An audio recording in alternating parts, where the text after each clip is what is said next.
Omar was a very good student. He always got the best grades in his class. His parents and teachers were proud of him. His friends looked up to him. But one day, everything changed. Omar stumbled upon a pornographic website while browsing the internet. At first, he was curious, but soon he couldn't stop looking. He spent hours watching videos and browsing explicit content. As Omar's addiction grew, his academic performance began to slip. He found himself distracted during classes, unable to focus on his studies. His mind was elsewhere, haunted by the guilt and shame of his secret.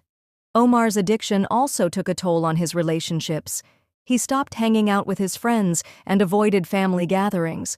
He felt isolated, unable to engage in activities he once enjoyed. The weight of his guilt was crushing him. One day, Omar realized he had hit rock bottom. He felt like he was drowning in a sea of shame and guilt. He knew he needed help, but he was too afraid to ask. Then Omar remembered the words of the Quran. "Don't give up hope. Indeed, Allah forgives all sins."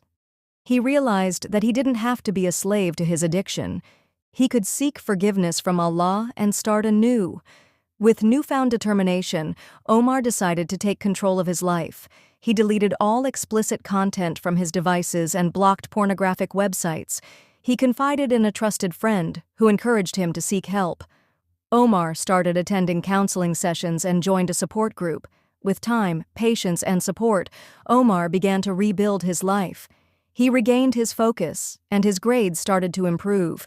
He reconnected with his friends and family, and he found joy in activities he once loved. Omar learned a valuable lesson. Everyone makes mistakes, but it's never too late to seek forgiveness and start anew.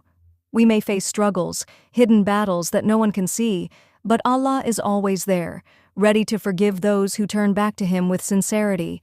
The key is not to let our mistakes define us, but to rise and seek forgiveness and strive for self-improvement. Remember the words of Allah, "Whoever does a wrong or wrongs himself, then seek forgiveness of Allah. He will find Allah forgiving and merciful."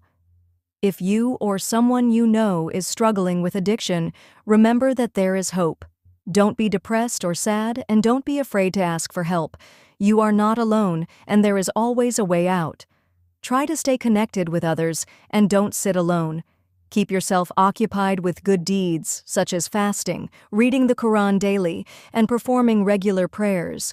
And always ask Allah to protect you from sin and guide you on the right path.